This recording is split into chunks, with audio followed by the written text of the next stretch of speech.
Hello students, today we are going to start Unit 8 Thermodynamics, in which we are going to discuss thermodynamic variables and processes, and also we discuss isothermal process and its work done, adiabatic process and its work done, and most importantly Mayer's relation and its derivation.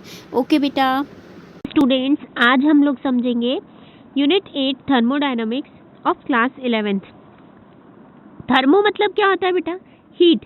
That means हम लोग thermodynamics जो unit है इसके अंदर heat और heat के convergence के बारे में पढ़ेंगे। दैट मीन्स हीट को हम कैसे मैकेनिकल वर्क में यूज़ कर सकते हैं इसके बारे में हम पढ़ेंगे। तो उससे पहले हम स्टार्ट करते हैं बेटा थर्मोडायनामिक वेरिएबल्स। थर्मोडायनामिक वेरिएबल्स जो मतलब हम जिस बेसिस पे आगे क्वेश्चंस या डेरिवेशन सॉल्व करेंगे तो उसमें कौन कौन से थर्मोडायनामिक वेरिएबल्स होते हैं? That is pressure, volume, temperature are thermodynamic variables. आपसे पूछ सकते हैं कि थर्मल इक्विलिब्रियम क्या होता है? जब टेम्परेचर सिस्टम और सराउंडिंग का क्या हो, सेम होता है, तो उसको हम बोलते हैं थर्मल इक्विलिब्रियम। फिर मैकेनिकल इक्विलिब्रियम क्या होता है?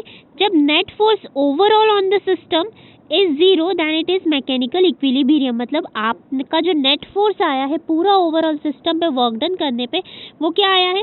जीरो आया है, तो वो मैकेनिकल इक्विलिब्रियम होता है। Chemical equilibrium when there is no chemical change, मतलब कोई भी केमिकल चेंज नहीं हो थ्रू आउट द प्रोसेस, उसको हम बोलेंगे केमिकल इक्विलिब्रियम।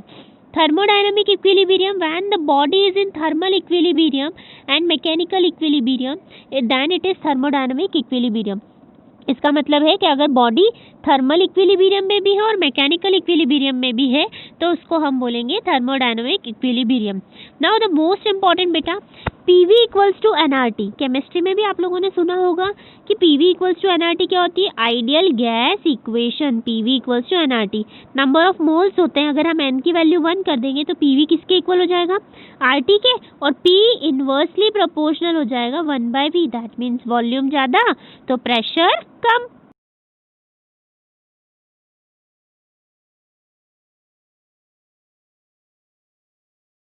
बॉयल्स लॉ होता है PV इक्वल्स टू कांस्टेंट, तो P इनवर्सली प्रोपोर्शनल हो गया 1/V। वही प्रेशर ज़्यादा वॉल्यूम कम, वॉल्यूम ज़्यादा प्रेशर कम। पॉइजन्स लॉ, PV की power gamma equals to constant. ये जो सिंबल है ना इसको हम बोलते हैं गामा। क्या बोलते हैं? गामा। ये होता है पॉइजन्स रूल। याद रखना है क्योंकि हमें आगे यूज़ करना है। प्रेशर होता है फोर्स अपॉन एरिया, ठीक है, तो फोर्स हो जाएगा pressure into area. Work done की अगर हम बात करें तो वर्क डन होता है force into displacement. Force, displacement बहुत छोटी हुई है इसलिए हम उसको dx से लिखेंगे। फोर्स को लिख सकते हैं प्रेशर इंटू एरिया, तो प्रेशर और एरिया इंटू डिस्प्लेसमेंट बन जाएगा क्या? वेलोसिटी। दैट मीन्स हम w को क्या लिख सकते हैं? dw को pv, स्मॉल वॉल्यूम से रिप्रेजेंट करते हैं हम dp या dv को। मोस्ट इंपॉर्टेंट है बेटा, what is isothermal process and right it's condition and calculate the work done. Isothermal process बेटा वो प्रोसेस होती है जिसमें temperature of the system is constant. मतलब आप जो भी वर्क कर रहे हैं उसमें through out the temperature is remain same, ठीक है, टेम्परेचर चेंज नहीं होता। इसकी कंडीशन ये होती है कि इसकी process should be very slow. Process कैसी होती है? स्लो होती है। Walls of system should be conducting. Walls कैसी होनी चाहिए? कंडक्टिंग होनी चाहिए, ठीक है। नेक्स्ट है PV ग्राफ, बहुत इंपॉर्टेंट है, ये बनाना रहता है जब डेरिवेशन आता है। PV इक्वल्स टू कांस्टेंट बेटा, तो P इनवर्सली प्रोपोर्शनल हो जाएगा 1/V के, तो आपको ये दिख रहा है इस तरीके से। प्रेशर होगा y एक्सिस पे और वॉल्यूम होगा x एक्सिस पे, तो ये जो ग्राफ जा रहा है इस तरीके से ये रिप्रेजेंट करेगा कि अगर आप प्रेशर बढ़ाओगे तो वॉल्यूम धीरे धीरे क्या होता जाएगा? कम होता जाएगा। नाउ अब हम कैलकुलेट करेंगे work done. Work done calculate करने के लिए हमने कंसिडर किया है बेटा 1 mole of ideal gas. Initial pressure है उसका P1, वॉल्यूम है V1।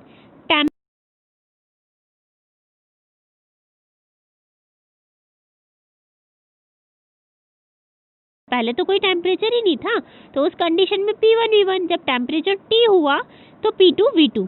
Now small work done. Small work done का अभी हमने फॉर्मूला कैलकुलेट किया है बेटा। क्या आया था? dW equals to P into dV। ये हो गई हमारी equation number first, dW equals to P into dV। From ideal gas equation PV equals to nRT होता है। नंबर ऑफ मोल्स हमने 1 कंसीडर करे, तो यहाँ से P की वैल्यू क्या हो गई? RT अपॉन में V। अब आप इस P की वैल्यू को कहाँ पुट कर देंगे? इक्वेशन नंबर फर्स्ट में पुट करेंगे, तो आपके पास dW क्या आ जाएगा? RT upon V into dV। अब ये जो आया है ये स्मॉल वर्क डन आया, मुझे through out the work done देखना है चेंजिंग कैसे चेंज हो रहा है। टेम्परेचर कांस्टेंट है लेकिन वॉल्यूम तो चेंज हो रहा होगा ना बेटा, तो वॉल्यूम चेंज हो रहा है V1 से V2। देखिए आप step, total work done equals to volume change हो रहा है V1 से V2 dW, work done equals to V1 से V2, dW की वैल्यू है RT अपॉन में V dV। ठीक है, अब बेटा जो कांस्टेंट है उसको हम बाहर कर देंगे, RT कांस्टेंट है, RT कांस्टेंट तो 1 अपॉन V का होता है log V, 1 अपॉन x का इंटीग्रेशन क्या होता है log x, तो 1 अपॉन V का क्या होगा log V। तो RT log V लिमिट रख दी, एक बार अपर लिमिट V2 और एक बार रखेंगे ये लोअर लिमिट V1, तो देखो log V2 minus log V1, तो RT log M minus log N को लिख सकते हैं log M अपॉन N, तो ये हमने पुट करा तो log V2 upon V1। Now इसके बाद W equals to RT log V2 by V1. So here is the equation work done of isothermal process. तो work done क्या आया? RT log V2 by V1. Now next beta, what is adiabatic process? Write its condition and calculate its work done. Adiabatic process जैसे isothermal में temperature constant होता है वैसे ही adiabatic process में heat of the system remain same, जो भी heat है ना वो क्या होती है कांस्टेंट होती है। जैसे बर्स्टिंग ऑफ टायर एग्जाम्पल है, कंडीशन इसकी प्रोसेस फास्ट होती है, इसके जो वॉल्स होते हैं शुड बी इंसुलेटिंग, मतलब हीट का एक्सचेंज नहीं करे। नेक्स्ट इक्वेशन पीवी ग्राफ आपको दिख रहा है, आप बोलोगे मैम ये तो सेम है, नहीं बेटा आप यहाँ से ऑब्जर्व करें तो इसका ग्राफ इस तरीके से ना होके थोड़ा सा स्ट्रेट पे जा रहा है, डिक्रीज तो यहाँ भी हो रहा है लेकिन कुछ पावर में डिक्रीज हो रहा है, तो वो उस तरीके से ग्राफ थोड़ा स्ट्रेट को रिप्रेजेंट करेगा। इसमें हम यूज़ करेंगे पॉइजन्स रूल। कौन सा रूल? पॉइजन्स रूल यूज़ करेंगे। सिमिलरली कंसिडर करा 1 मोल ऑफ गैस जिसमें इनिशियल प्रेशर है अपना P1 V1 T1, after adiabatic process state change हो गई P2 V2 T2, small work done लिया PdV। अब यहाँ हम पॉइजन्स रूल लगा रहे हैं, वहाँ हमने आइडियल गैस इक्वेशन ली थी, तो पॉइजन्स रूल से पीवी की power gamma equals to constant, constant को मैंने क्या मान लिया है के माना कांस्टेंट को, तो पीवी की पावर गामा इक्वल्स टू के, तो पी इक्वल्स टू के अपॉन वी की पावर गामा। इस पी की वैल्यू को इक्वेशन नंबर फर्स्ट में पुट करा तो डीडब्ल्यू आ गया हमारे पास के अपॉन वी की पावर गामा इंटू डी। अब स्मॉल वर्क डन थोड़ी ना निकालते, हम तो पूरा वर्क डन निकालेंगे। सो टोटल वर्क डन निकालने के लिए वॉल्यूम चेंज करा V1 से V2, डीडब्ल्यू की वैल्यू पुट कर दो के अपॉन वी की पावर गामा इंटू डी। अब बेटा v की पावर गामा नीचे है, इसका इंटीग्रेशन तो नहीं हो पाएगा, तो हमने क्या करा v की पावर गामा को ऊपर पहुंचा दिया, तो v की पावर गामा जब ऊपर गई तो v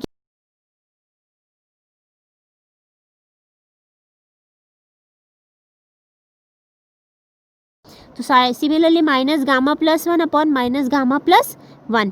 अब बेटा माइनस गामा प्लस 1 को लिख सकती हूँ 1 माइनस गामा, तो नीचे साइड माइनस का हो जाएगा, तो देखो हमने इसको लिख दिया 1 माइनस गामा। तो v, अब आपने 1 माइनस गामा को बाहर कर दिया और जो k था उसको अंदर मल्टीप्लाई में कर दिया, तो हमारी इक्वेशन क्या हो गई k v2 की power 1 minus gamma, k v1 की पावर 1 माइनस गामा। अब आपको मैं इक्वेशन बताती हूँ, pv की पावर गामा इक्वल्स टू क्या था k, पहली स्टेट लूँ तो p1 v1 की पावर गामा भी किसके इक्वल है k, और p2 v2 की पावर गामा भी किसके इक्वल है k। मतलब हम इस k की जगह इस अकॉर्डिंगली यहाँ पे वैल्यू पुट कर सकते हैं।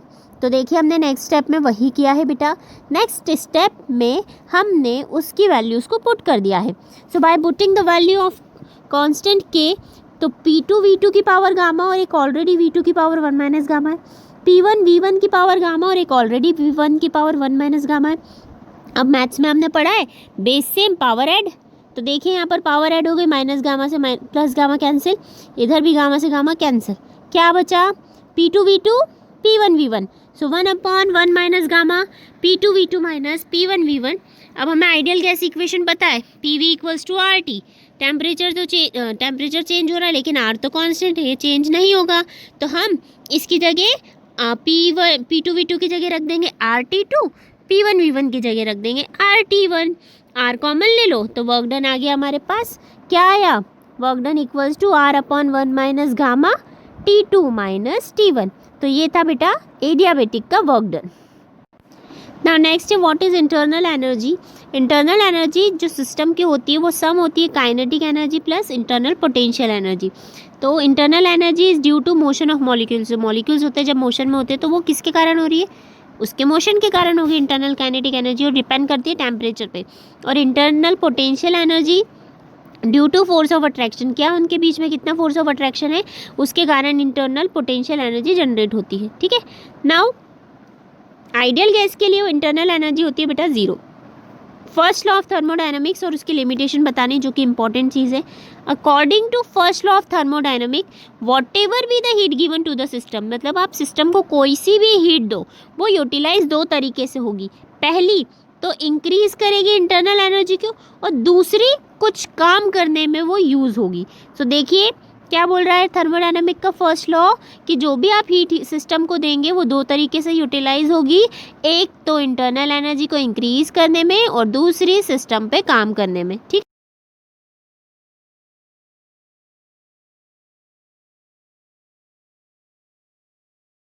लॉ के अकॉर्डिंग डी क्यू हो जाएगा D U plus D W, क्योंकि इन दोनों पार्ट में तो डिवाइड हो रहा है, तो ये होता है थर्मोडायनामिक का first law. Importance, this law is based on law of conservation of energy. This law is valid for all three states, ये स्टेट्स हैं, ठीक है। और it is not possible to perform work without providing heat, हम बिना heat दिए work नहीं perform कर सकते हैं। Limitation, this law is does not give the direction of flow of heat. हम इस लॉ से हमें ये नहीं पता चलता है कि किस डायरेक्शन में हीट का फ्लो है। ठीक है, now explain first law of thermodynamic for isothermal and adiabatic process. First law को आपको इम्प्लीमेंट करना है आइसोथर्मल और एडियाबेटिक प्रोसेस में। तो देखो आइसोथर्मल प्रोसेस में क्या होता है, in isothermal process temperature is constant, तो टेम्परेचर कांस्टेंट तो इंटरनल एनर्जी में कुछ चेंज ही नहीं होगा, तो इंटरनल एनर्जी क्या होगी जीरो। तो D Q equals to D U plus D W, तो D Q equals to zero plus D W, तो डी क्यू इक्वल्स टू क्या मिलेगा बेटा डी डब्ल्यू। ऐसे ही एडियाबेटिक में एक हीट ही जीरो हो जाती है तो डी यू हो जाएगा माइनस डी डब्ल्यू के लिए। साइक्लिक प्रोसेस में जहाँ स्टार्ट किया वहीं आके ख़त्म करा, तो इंटरनल एनर्जी में तो कोई चेंज ही नहीं हुआ, तो डी क्यू किसके इक्वल हो गया डी डब्ल्यू के। आइसोकोरिक प्रोसेस में जो वर्क डन होता है वो जीरो हो जाता, तो डी क्यू इक्वल हो जाएगा डी यू के। ठीक है, नाउ बेटा important note,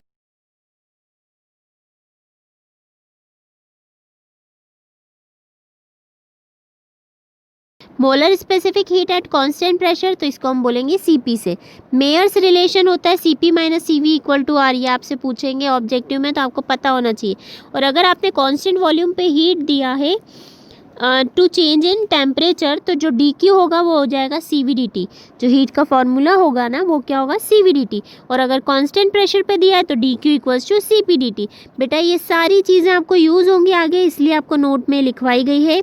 now the most important question of this chapter, state and prove Mayer's relation from first law of thermodynamic. मेयर्स रिलेशन होता है C P minus C V equal to R, आपको इसको prove करना है। हम इसको दो प्रोसेस पे दो पार्ट में करेंगे, एक बार एट कांस्टेंट वॉल्यूम पे, एक बार एट कांस्टेंट प्रेशर पे।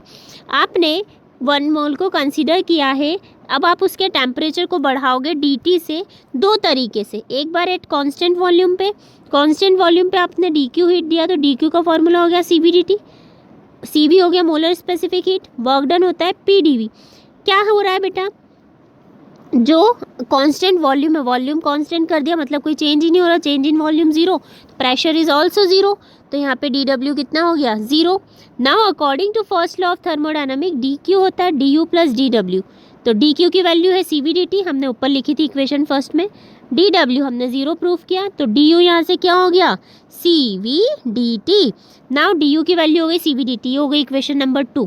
फर्स्ट प्रोसेस ने अपना काम कर लिया। अब second at constant pressure, constant pressure पे स्पेसिफिक हीट नई वाली क्या हो जाएगी D Q dash equals to C P D T. C P क्या है molar specific heat at constant pressure, नया work done D W dash equals to P D V. अब बेटा आप जब टेम्परेचर इंक्रीज कर रहे हो तो इंटरनल एनर्जी तो सेम ही रहेगी ना,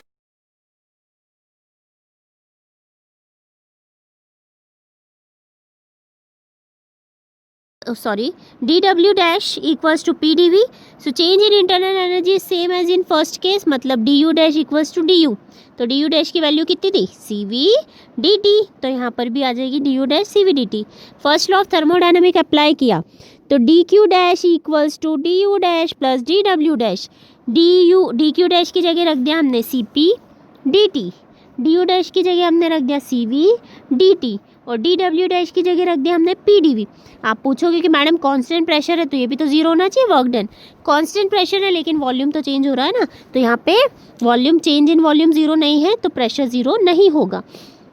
तो डी डब्ल्यू डैश आपने वैल्यू पुट कर दी पी डी वी। अब सी वी डी टी को उधर पहुँचा दिया तो दोनों में से सी वी कॉमन आ गई, सॉरी डी टी कॉमन आ गया, तो C P minus C V into D T equals to P D V. P D V को हम लिख सकते हैं आर डी टी, लिख सकते हैं ना हम लोग।